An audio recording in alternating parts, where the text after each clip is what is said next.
प्रभू येशूंना सर्वांना सलाम. तुम्ही सर्व कसे आहात? आशा करतो देवाच्या कृपेने तुम्ही सर्व बरे असाल. आज आपण एक महत्त्वाचं वचन डिस्कशन करणार आहोत आणि ते प्रभूचं वचन म्हणजे बायबलमधलं ते जो आपण रोज वाचतो, परंतु त्या देवाचं वचनाचं थोडंसं आपण चर्चा करूया आणि देवाचं वचन आपल्या जीवनात कसं कार्य करतं थोडक्यात लक्षात घेऊया. मत्तई 7 अध्याय आणि 24 ते 27 वचन आपण बघणार आहोत.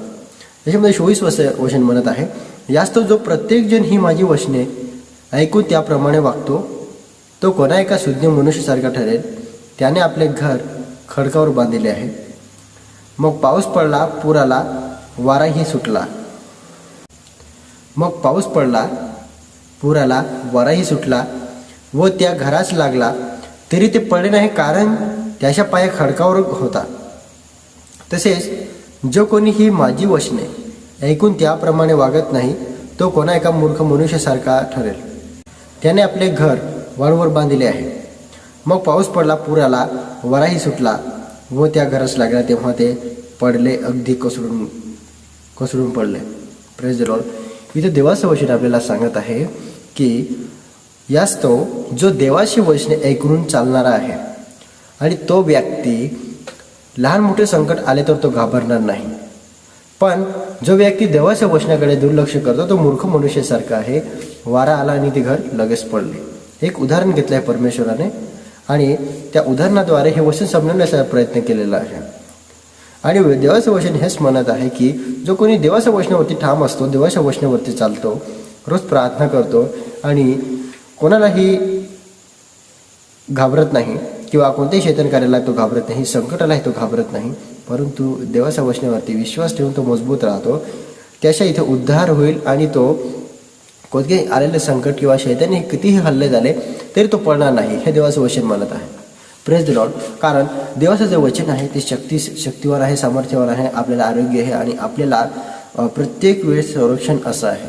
मग आपल्याला ठरवायचं आहे आणि देवाचं वचन आपल्याला हे शिकवत असेल की देवाचं वचन आपल्याला प्रत्येक वाईटातून काढण्यासाठी सामर्थ्य असेल किंवा आपल्याला देवाचं वचन ऐकून जर आपण चालू आणि त्याप्रमाणे आपलं जीवन जर व्यवस्थित आणि आनंदित आणि शांती जर भेटत असेल तर आपण वाईट गोष्टीकडे धावू नये, परंतु देवाच्या वचनाकडे देवाच्या वचनामध्ये आपल्याला राहावं लागेल.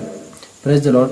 कारण देवाचं वचन आपल्याला इथे म्हणत आहे की जो कोणी देवाच्या वचनामध्ये राहतो तो खडकावर बांधलेल्या घरासारखा, म्हणजे तो व्यक्ती कधीही नाराज होणार नाही, कधी पळणार नाही.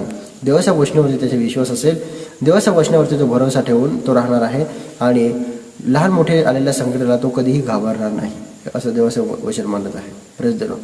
आणि आपण काय करतो, आपल्या जीवनामध्ये आलेलं संकट असेल तर आपण लगेच पडतो किंवा लगेच घाबरतो. माझ्यासोबत कसं काय झालं, मी काय करू आता, असे अनेक प्रकारचे प्रश्न पडतात आपल्याला. आणि मग आपण काय करतो, देवाच्या वचनाकडे दुर्लक्ष करतो आणि विचार करतो, मी एवढी भक्ती करतो, एवढी देवाची सेवा करतो, माझ्यासोबत असं का झालं, मी आता भक्ती करणार नाही, मी आता सेवा करणार नाही. असे अनेक प्रकारचे सेवक आणि विश्वासू लोक भेटतात ज्यांना आशीर्वाद संकटे याच्यामुळे ते देवाच्या वचनाकडे ते दुर्लक्ष करतात.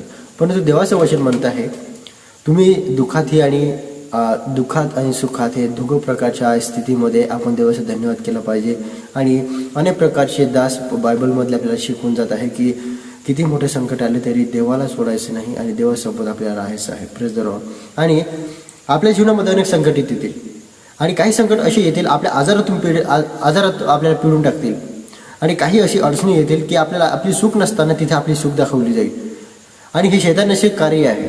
मग अशा वेळेस आपल्याला घाबरायचं नाही, परंतु ठामपणे शांत राहायचं आहे आणि देवाला एक प्रार्थना करायची आहे.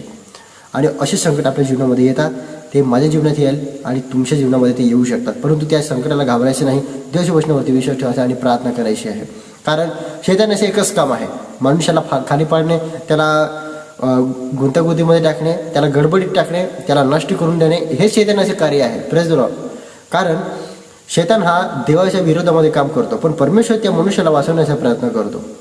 पण आपण शैतानाला कोणत्याही वाव न मिळू देता आपल्याला देवाच्या वचनावरती राहायचं आहे, प्रार्थना करायची आहे आणि ठामपणे हिंमत धरून राहायची आहे. कारण देवाच्या वचनावरती आपल्याला देवाच्या वचनाने आपल्याला विजय मिळवायचा आहे.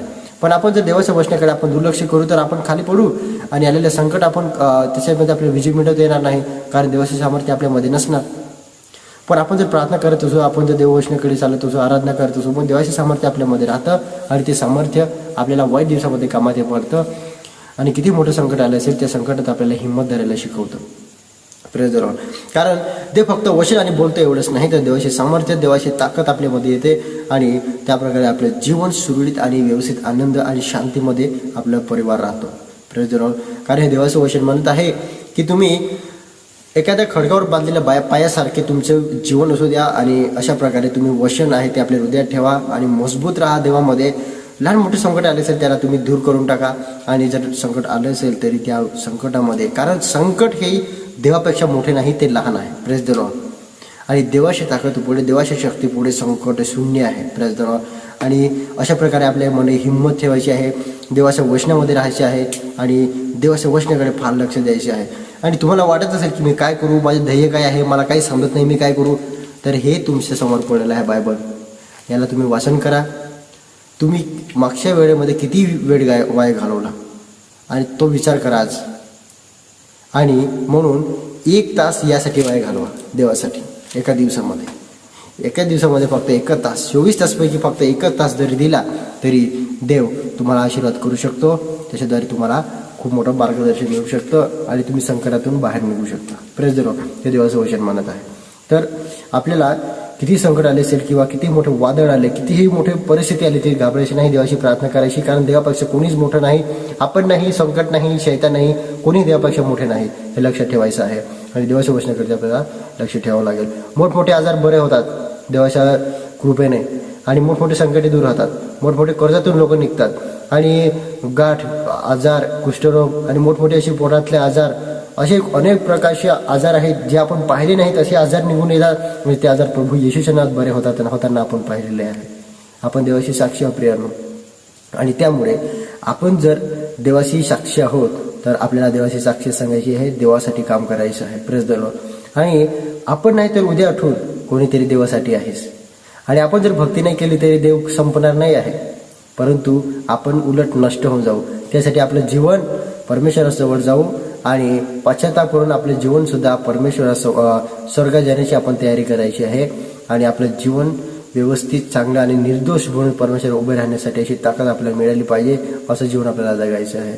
आणि लहान मोठ्या संकटांना आपण घाबरायचे नाही, परंतु देवाच्या वचनाला घाबरायचं आहे. देवाच्या वचनावरती राहायचं आपल्याला. Praise the Lord. आणि तुम्हाला वाटत असेल मी काय करू आता, तर एकच प्रश्न आहे की माझ्याकडे आता काहीही नाही, सर्व संपलं. पण देवाचं वचन सांगत आहे तुम्ही फक्त एक प्रार्थना, एक पश्चाताप करा, त्या प्रार्थनेने तुमचं मी सर्व जीवन बदलेलं हे देवाचं वचन म्हणत आहे. आणि प्रियांनो, देवाचे जेवढे सेवक आहे आणि जेवढे विश्वासू लोक आहे ते काही मूर्ख नाही आहे.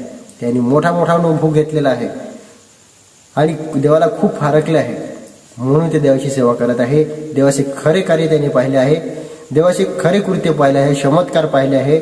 आणि देवाने इतकं मोठं शांती आणि इतकं चांगलं जीवन दिलं आहे, त्या जीवनाद्वारे आणि त्याची आपण आराधना करतो, त्याची सेवा करतो. Praise the Lord. आशा करतो तो हे वचन तुम्हाला समजले असेल.